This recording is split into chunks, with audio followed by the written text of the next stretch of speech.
Welcome, everybody. Hope everyone's having a wonderful evening. I've got a topic tonight about presenting to the board. And we've been talking recently about metrics and talking to the business leaders in terms of risk. And one of the things that I do, and I've done for a very long time, and I encourage my clients to do, is to provide regular updates to the board. Now, sometimes this can be difficult, just getting in front of the board.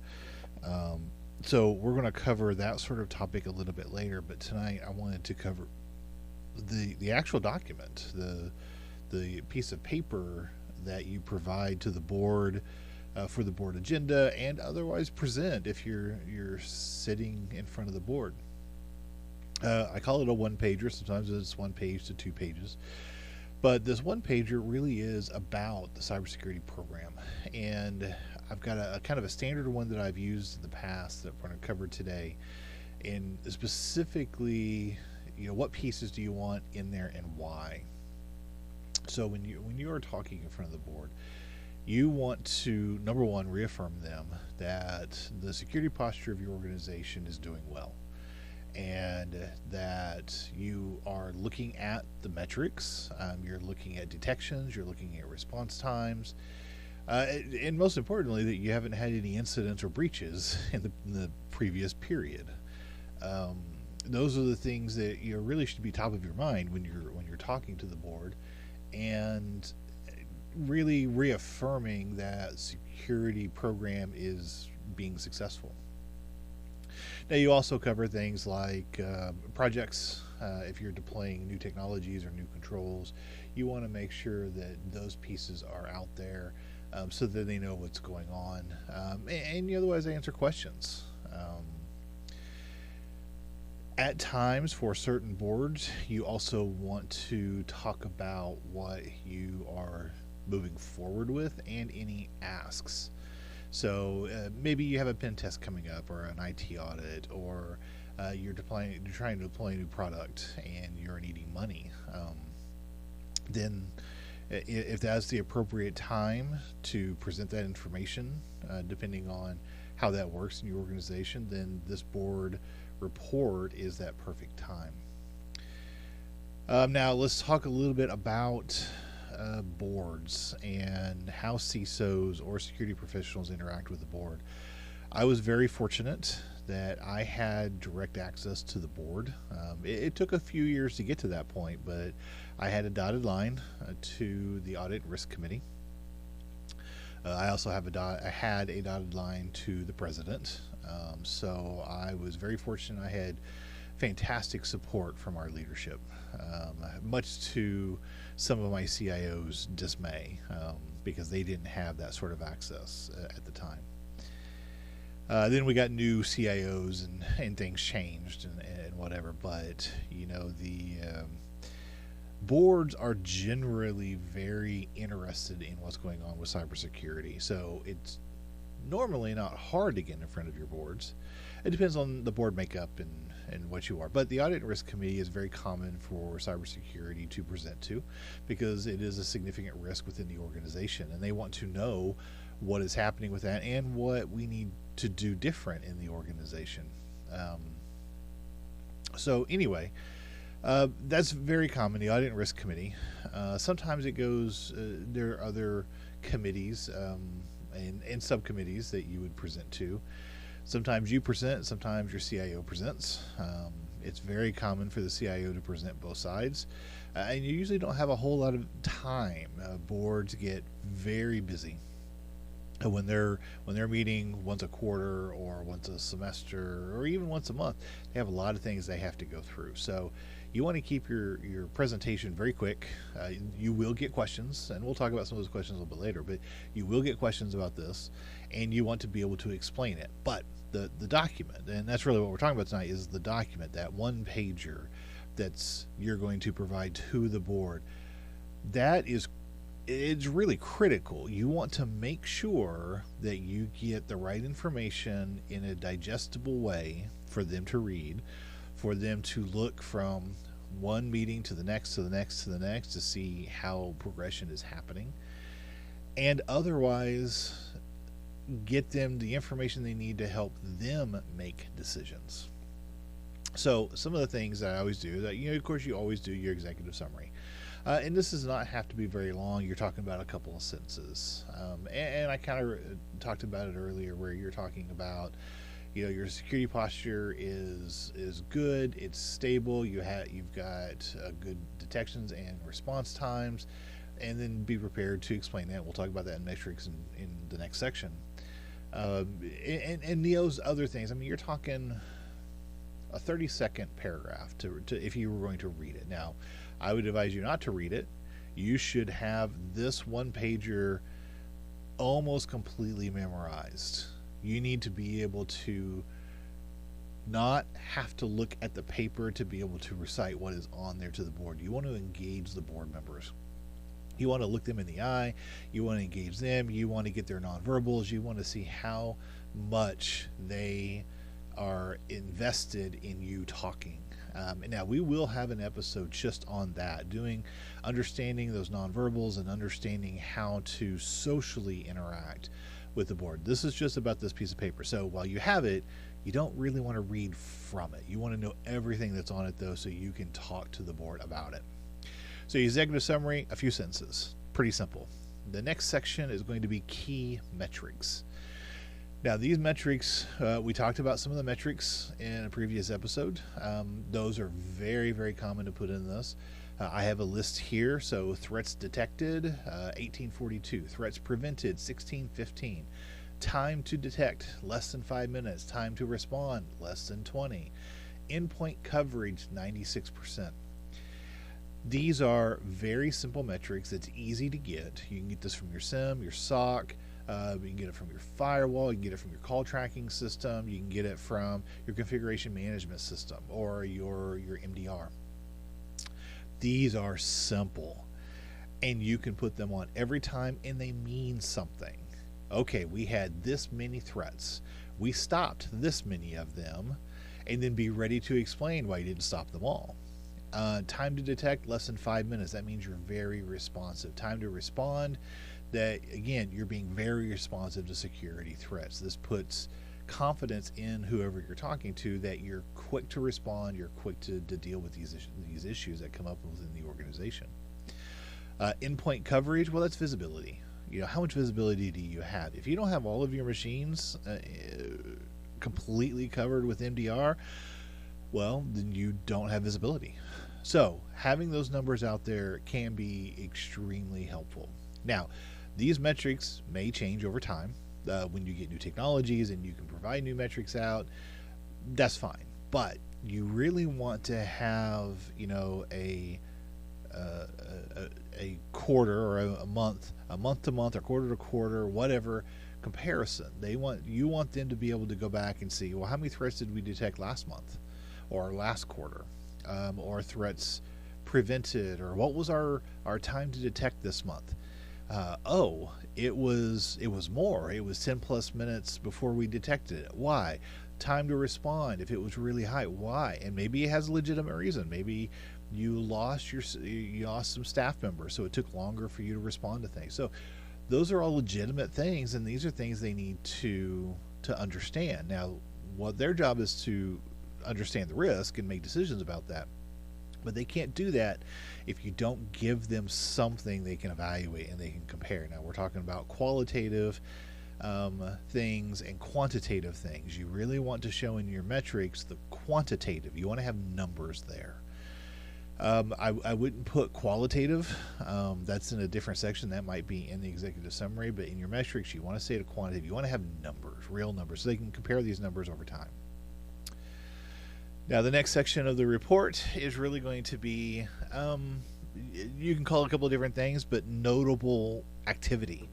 What is something that happened, or what are an increased things that happened? They want to be aware of what kind of attacks you're going in. If you walk in there and say, "Yep, well, we're fine. Yeah, don't worry about us. We're fine. Nothing happening." That doesn't really give them confidence. You want to tell them what has happened. Give them some examples, such as you detected and you found you detected a misuse of user accounts, compromised user accounts. You found it on Dhashed or whatever. Um, that's a problem, and that would be a risk. So tell them, we found it, we saw it, we blocked it, the endpoint was isolated, we found that they clicked on a link, whatever it is. So you give them real examples of things that you're dealing with. You don't want to go into a whole lot of detail unless they ask you questions, but you do want to give them something so they have a realistic idea of what you're dealing with day to day. So that's under that notable activity, that section of what's actually happening. Now, once you kind of give them that basics, you give them the metrics and then what's kind of happening. Now you got to give them risks. Now, understand that their job is risk-based. Now, we talked about why they think about risk differently than we do in cybersecurity, but you need to present cybersecurity risks to them. And here's some examples. Number one, you can talk about, well, earlier we talked about some of your machines don't have EDR on them. Okay, say that.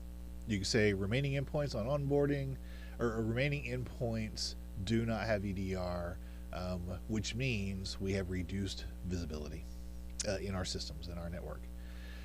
That's the risk. Now you want to provide the mitigation. What are you doing because of this risk? And you say, we are continuing to deploy EDR across the network. We are looking for full endpoint coverage to eliminate the visibility blind spots. Pretty simple. Here's another one. Let's say you have limited MFA. Let's say you don't have MFA on legacy systems. Put that in there. But say lack of MFA on legacy systems. Mitigation. Number one, you're expanding your MFA to include legacy systems, and or you're replacing those legacy systems with something that is capable of dealing with MFA. I'll give you another one. We're seeing an increased phishing attacks against the employees. Mitigation. We're doing more email filtering. We're doing more user training, and we're monitoring the systems to reduce the successful credential compromises. Again, going back to the misuse of credentials. So you want to provide those risks. You want them to be realistic. You want them to be legitimate in terms of what you're dealing with. But you also want to make sure you provide those mitigations. Let's say you don't have the mitigations.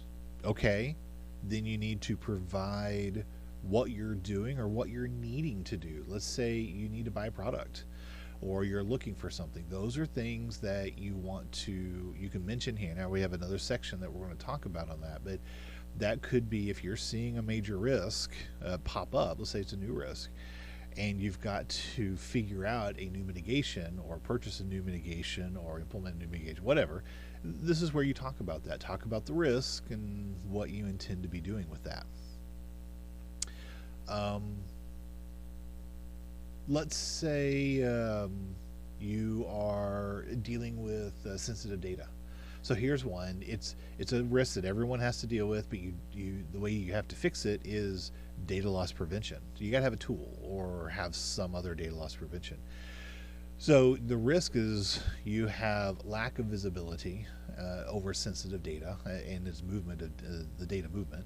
So your mitigation is you're going to evaluate DLP softwares, and you're otherwise going to figure out how to monitor and control data access back and forth.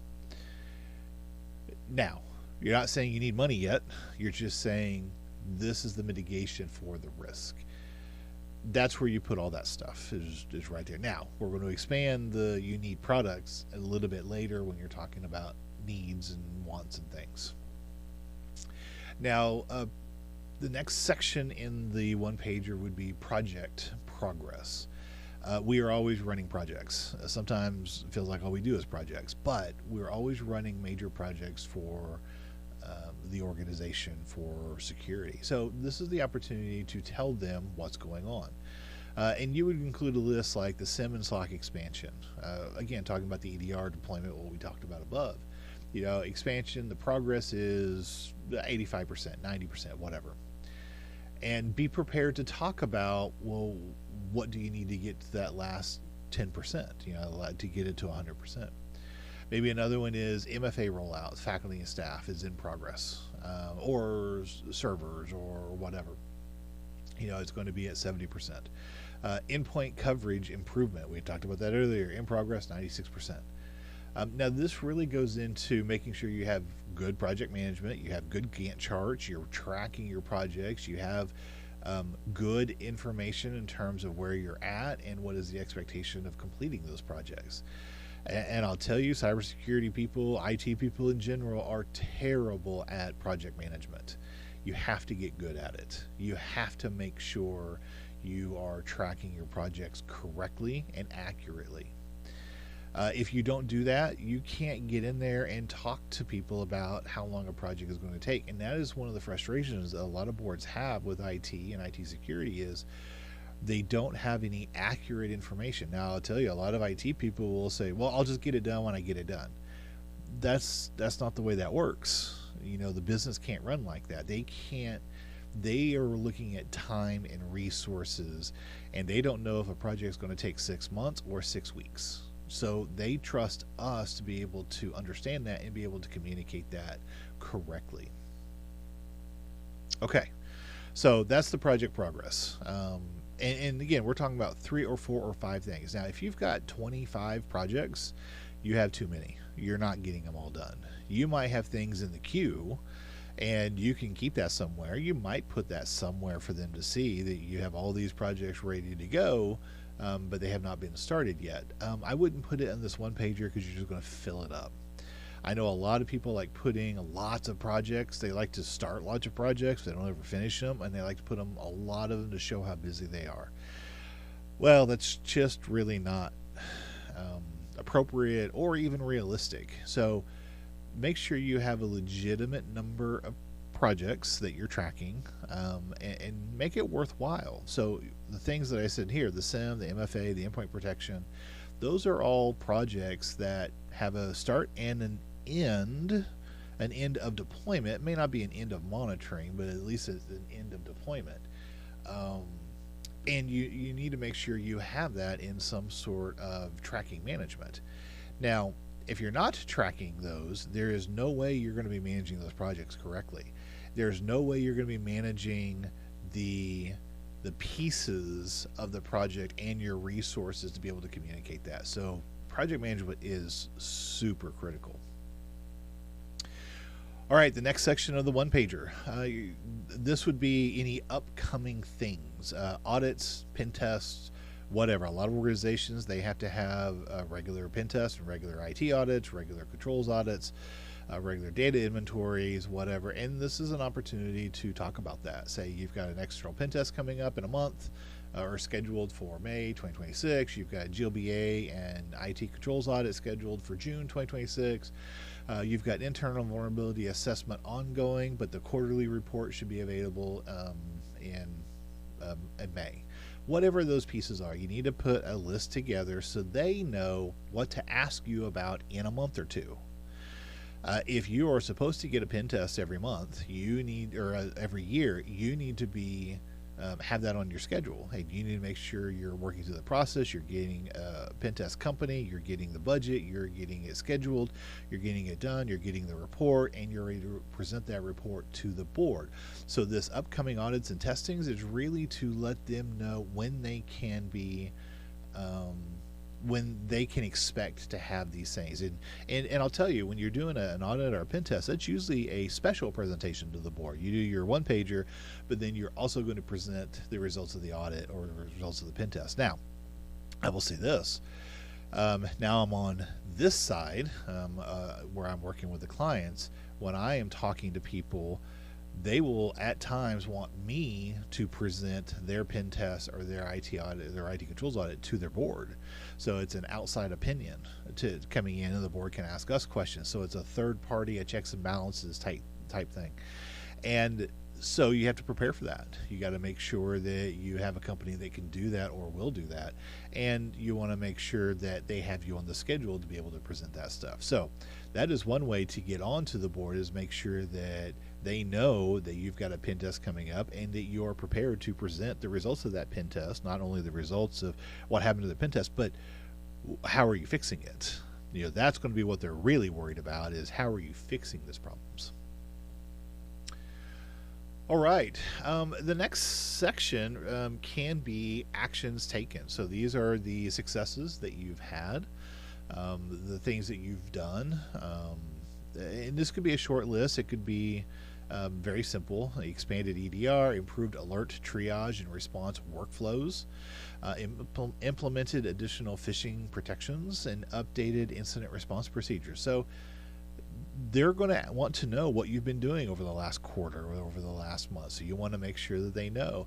Now, everything that we talked about on that, everything you put on there, make sure you can actually describe to them in case they have questions. They might ask you, what did you do to improve alert triage and response workflows? Well, we implemented training for all of our people. We have very specific thresholds and checklists for them so that when an alert comes in, then we can evaluate it quickly, and then we can get it to the correct workflow to get it resolved quicker. So we dropped our times down, 20% or whatever it is. I mean, you don't want to make stuff up, but you want it legitimate, but that's how you would otherwise describe what did you do in the last quarter. And you want to try to keep this, maybe 5 or 6 or 7 things, depending on how often you meet with the board. You don't want to go overboard. Just like with risks, you don't want to go overboard with the risks. You want to hit those high points. And again, be prepared to talk to them. So after you talk about the things you did complete, now it's going to be talking about the things that you're going to complete. So this is going to be some of the stuff that we talked about up in the top, where we're talking about maybe the risks and issues, and this is going to be your mitigation steps, but these are going to be those next steps that you implement. So things like, we're going to complete MFA rollout, we're going to close the endpoint visibility gaps, we're going to prepare for the audits, we're going to continue detection and response, we're going to evaluate and select a DLP solution. These are the things that you are going to complete before the next meeting, so that when you talk to them in the next meeting, all these next steps are now under the actions taken. Now, the reason why this is important, and this is something that people don't really think about all that often, is you need to show them you're doing your job. And I hate saying it like that, but that is the absolute truth. You need to show them that you're capable at your job, that you're being successful, you are working on problems. Sometimes security people think we just have to exist, and that's not the case. We have to be successful in our jobs, and you have to work at it, and you have to think of this as, how am I going to describe to someone that is not in security that we're being successful? That's what this report is about, but that's also what we need to do every day in our jobs. You should be keeping track of the successes you have. I had a document that I had. It was an ongoing document that I maintained for next steps and actions taken, so that as I check stuff off, well, I had that I could go back in and pull it and put it into this report. I've got I do this with my team right now, where we have a section called morning goals, and we have our weekly notes that we put into the weekly newsletter effectively, but I have morning goals, so they come in and I want them to think about, what are the things I'm going to get done today, and put them down, and then get them done. Actually mark them out. Go back into the thing and mark them out when you get them done, so I can watch and make sure everyone is getting what they need. If they need help with something, I can help them, or I can get other people to help them. But having that checklist is really, really, really important. I cannot stress that enough. Now, a lot of people say, well, that's just busy work, that's just this. It's not. It's management. You're managing your time, you're managing your resources, you're managing your effort, and that is critically important. But it's also really important to show that to the board and to those other individuals in leadership. So a lot of people don't like it. They hate call tracking, and I understand why, but I think they need to get over that, honestly. This is really important, and you make sure you provide this to the board in your one-pager. Now, the last part of the one-pager is going to be those decisions needed. Now, this is important because this is the last thing that they see. This is the last thing they talk about. This is the last thing that's going to be on their mind when you leave that board meeting. And here's what it's going to be. So decisions needed. So maybe you need approval to enforce MFA on remaining legacy systems. Maybe you've got IT who's resisting because they don't want to put any effort on these systems, and you need to force them, and they're not going to listen to you. Now we'll deal with a whole social thing on that. I'm trying to convince them to do that. But sometimes you need to go in and get approval of leadership to force an issue. How about a support for policy updates for endpoint compliance? Maybe somebody just doesn't want EDR on their machines. They think it's going to slow it down. They don't want someone to have access to it, whatever. You need to push this issue. You need to have a policy, so you need to have that support from the board. Another one is possibly you need to buy something. Approval to procure and implement a data loss prevention solution is what we're talking about on this sheet. So just having the ability and the approval to go buy something.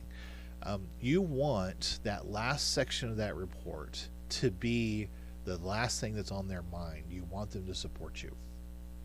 So that's my one pager. Again, it could be up to 2 pages, but I call it my one pager because you try to keep it as simple as you can. So let's go over it very quickly. Number one, you want to label it. This is going to be a cybersecurity program update or whatever you want to call it, but you make sure you have a title for it. You do want to put the date that you're presenting this so they understand, it's for that meeting or that quarter or that month. You're going to have an executive summary. You're going to have key metrics. You're going to have notable activity. You're going to have risks and issues. You're going to have project progress. So how are you doing on the project? Any upcoming audits and testing, which you should be doing on a regular basis. Any actions that you have been successful in doing. Any next steps that you are going to be successful doing, and then any decisions needed. Now, this is a very basic one-pager. This information is something that you should be able to create at a moment's notice. If you've got 15 minutes to get a report done to the board, you could do it. You should have all this information already. You should be tracking this stuff. You should have it in formats that you can copy and paste it, put it in a document, and get it over to them, because you need to know all of this stuff anyway to be successful in security and as a CISO. So if you have a form or a format that is different, now this was more narrative sections. Sometimes you have a board that wants pictures, and I've done them all. I've done every different kinds. Where we had the dials, the red to green, and all kinds of different things. And those are useful if your board likes that, if they want it. Sometimes you have a very strict guidance on what you can put it in. There was a time where we had to put all of our content into very specific PowerPoint slides because they wanted one large PowerPoint for the board, and all your stuff had to fit in those slides in a very specific format. That's fine. You should be able to adapt. You want to present the content. And honestly, you can do it a dozen different ways and still be successful. All right, with that said, looks like I've been almost 30 minutes. I've been trying to keep these a little bit smaller for everyone. I hope it was useful. I hope it gives you some ideas on how you can provide information to your board. Just FYI, I recorded this a couple of nights ago and the mic wasn't on. So I've been watching to make sure that the mic is actually on and recording my sound. And so hopefully we'll get this exported out and get it up so everyone can see it. So I hope everyone has a great evening. Thanks for coming by, and we'll talk to you next time.